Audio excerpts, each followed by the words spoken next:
Hi, so this is my video blog about Sophocles' Theban Cycle, and this is actually the complete plays, but it's got the Theban Cycle in it.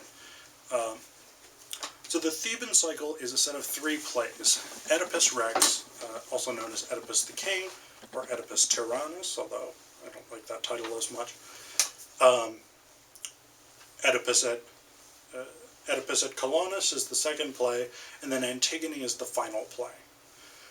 Now, unlike Aeschylus's Oresteia, which was actually written as a trilogy, so it was actually meant to be performed one directly after the other, Agamemnon, the Libation Bearers, and the Eumenides, in that order, the Theban plays were not written one after the other. So even though their plots sort of more or less follow one another, they were written over a course of about 40 years, 50 years, somewhere in there. 40-some years. So Antigone was actually written first. The last play of the sequence was written first. And it was written when Sophocles was about 55-ish. Or it was first performed when Sophocles was about 55-ish. Oedipus Rex was written about 15 years later, and then Oedipus at Colonus, the middle play of the cycle, was written when he was in his 90s. So it was written about 40 years later. Now, despite that fact, we all sort of read and print the Theban Cycle as though it's a trilogy, the way that the Oresteia is. And what most likely happened was that Sophocles wrote other plays dealing with Oedipus in the House of Oedipus, Antigone, Eteocles and Polynices, Laius, and all this. And I mean, we've got, say, Aeschylus's 7 Against Thebes, which fits into the plot of this myth. So we know that there are other people working with this same subject matter, because that's fundamentally how Greek tragedy was written. There's sort of set number of myths, number of legends, number of heroes, number of characters, and so on and so on. And what you would do is each playwright would take a component of these myths and would try and make that myth compelling in their own version of the play. So you take, like, Electra, for instance, the Electra story. Sophocles has Electra, Euripides has a version of Electra, Aeschylus has the play The Libation Bearers, the middle play of the Oresteia trilogy, which all basically tell the same story, but the characters are different, the way the plots function has slight variations and stuff like this. So even though today we all, because of the way it's printed and because of the way it's read, we all think of the Theban plays as a cycle or as a trilogy, they're not really. Anyway, basically, what the 3 plays sort of give us is the calamities that befall the House of Oedipus. So for more information about each of these, you can see my 3 blog posts about Oedipus Rex, Oedipus at Colonus, and Antigone. But what I want to talk about in this video blog is what is the thing that I think Sophocles does really, really well, which is to shift in subtle ways how we think about different characters. And I'm thinking specifically about 2 characters here: Oedipus at Colonus, the character of Oedipus himself, and Crayon in Antigone. So Crayon actually shows up across all 3 plays. He may be the only character who shows up across all 3 plays, I think. But anyway, not that important. So anyway, in Oedipus at Colonus, Oedipus starts out as this sort of broken down, blind old man who's shown up in the outskirts of Athens, and he's all, "Oh, I'm poor and blind, and I've been wandering around exiled from Thebes for 20 years, 40 years, however long it is." There's not much going on to redeem Oedipus at the beginning of the play. He's really kind of whiny, He's elderly. He's like, I'm going to stay here and die because that's what my fate is.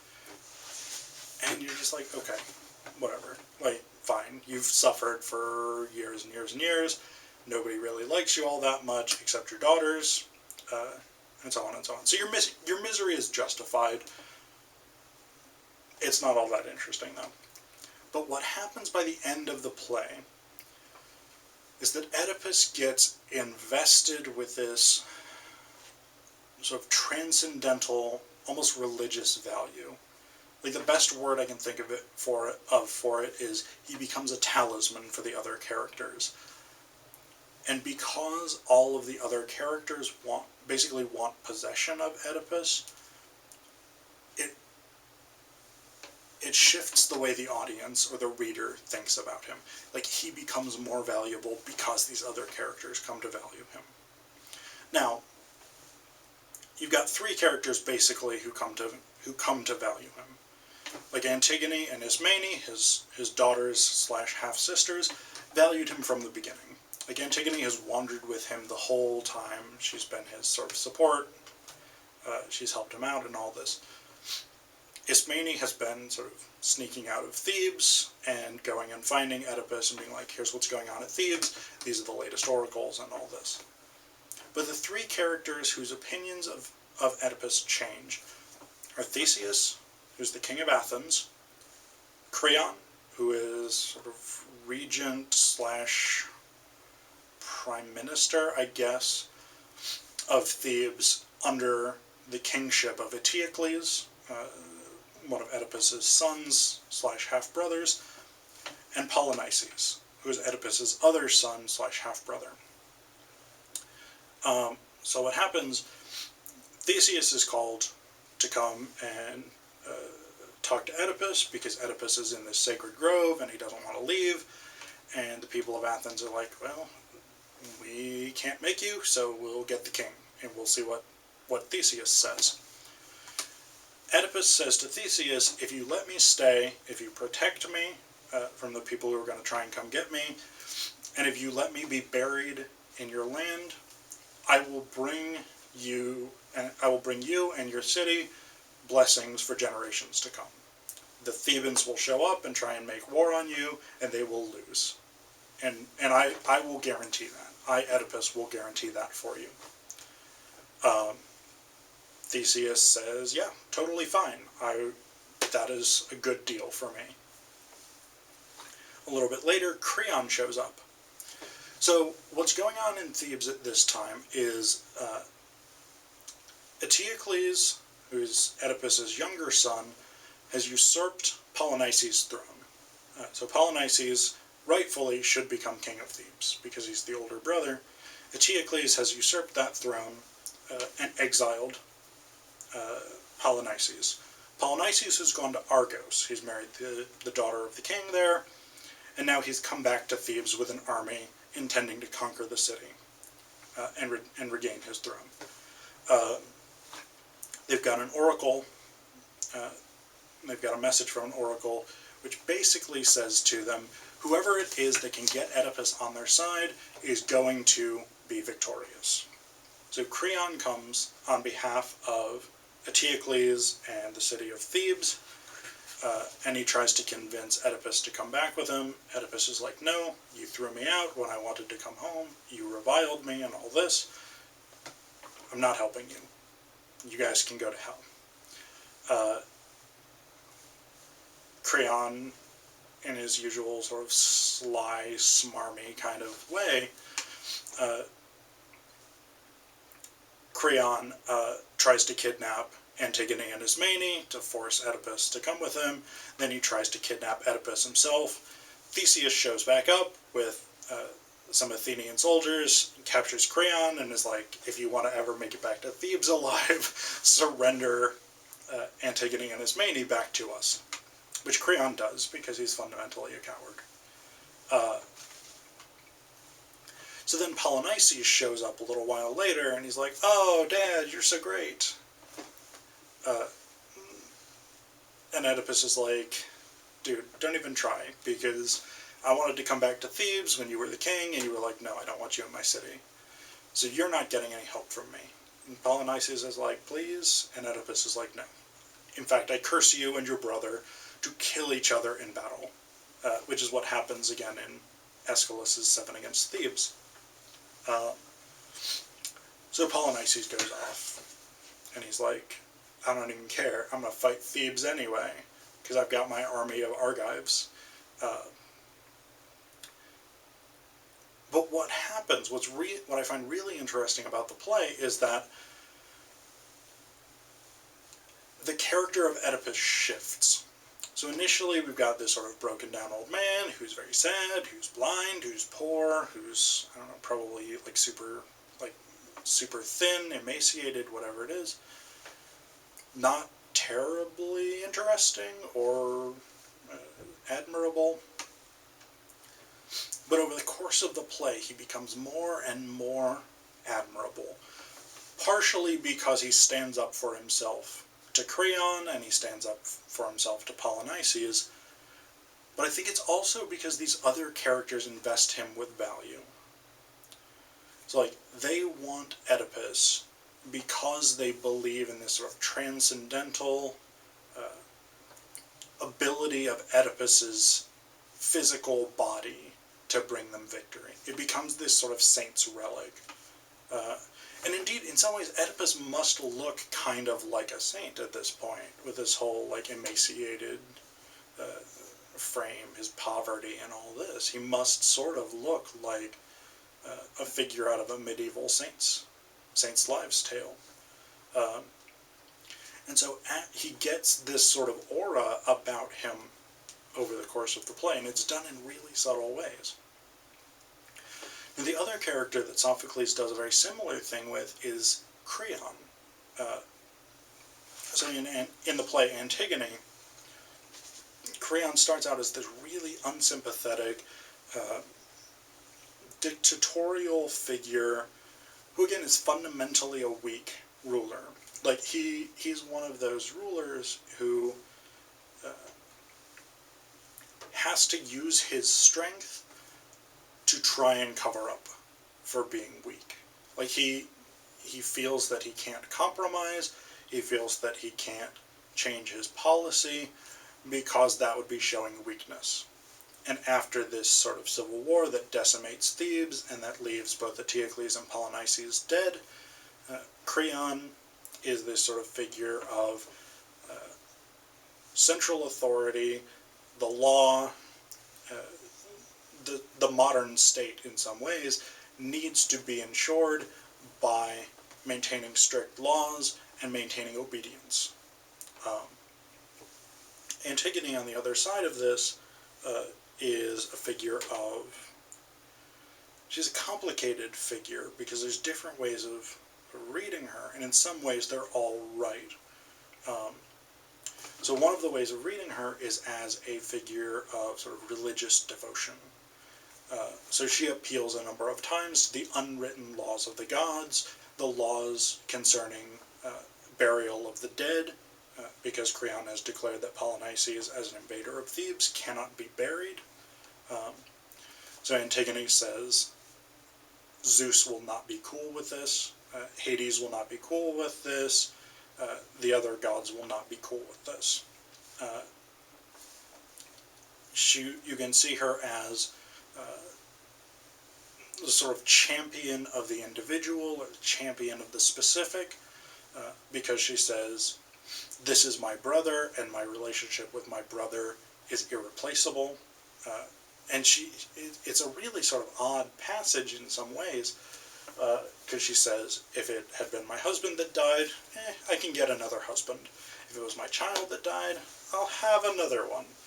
But because my parents are both dead, I can never have another brother. There's nothing that can happen that will get me a replacement for Polynices. And Eteocles has already been buried as a hero. So Antigone basically says, my duty to this is my only chance to do right by my brother. So in some ways she is a sort of champion of the specific, and the individual, and the family, as opposed to the state. some people see her as this sort of feminist hero, this sort of I as a woman, as a figure traditionally sort of associated with the household, with the family, whatever it is, and going to resist this sort of phallocratic, phallocentric law being given by Crayon, who is embodying this sort of masculine, patriarchal state authority. There's other ways of reading Antigone, but those I think are the big three. Crayon is the sort of opposite of all of those. So Crayon is dictatorial, he refuses to compromise, he is patriarchal, he is authoritarian, whatever it is. Very unlikable character at the beginning of the play. What ends up happening is you have a moment where Crayon sort of turns, where he changes his mind. And this is a very interesting moment because there's two, I think, main ways of reading it. One is as a manifestation of Crayon's weakness. Like, he didn't have the courage of his convictions to say, no, I'm going to refuse to allow Polynices to be buried, and I'm going to execute Antigone, and the consequences be damned, which is what Oedipus would have done, because Oedipus, in Oedipus Rex, says, no, I'm going to pursue the truth of this matter, regardless of the tragic consequences. So in some ways, this is Crayon's sort of weakness, like this is his failure, ultimately.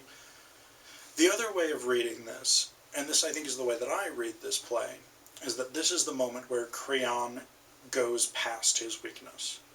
Because I think his weakness is actually his inability to compromise. His inability to say, I was wrong, and now I'm changing my policy. I've done the wrong thing, and now I need to do the right thing. So I think that Crayon is triumphant in this moment, in a way. What makes Antigone sort of unfortunate rather than tragic is that that moment comes too late. So by the time that Crayon has decided that Polynices should be buried and Antigone should not be executed, Antigone has already hung herself, and so it's inevitable now that Haman will kill himself, Haman being Crayon's son and Antigone's fiancé, and because of this, Crayon's wife kills herself as well. So,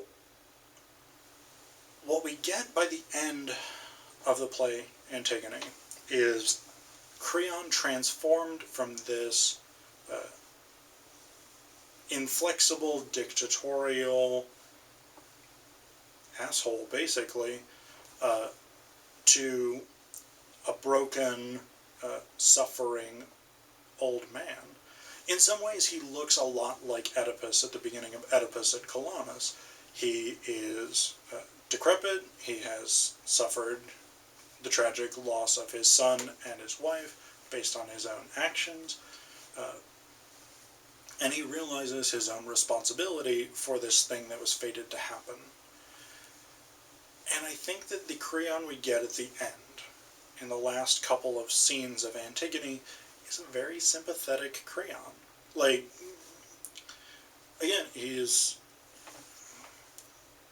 a character who we can identify with because he has realized his mistake, and he's realized that he is suffering because he made this mistake.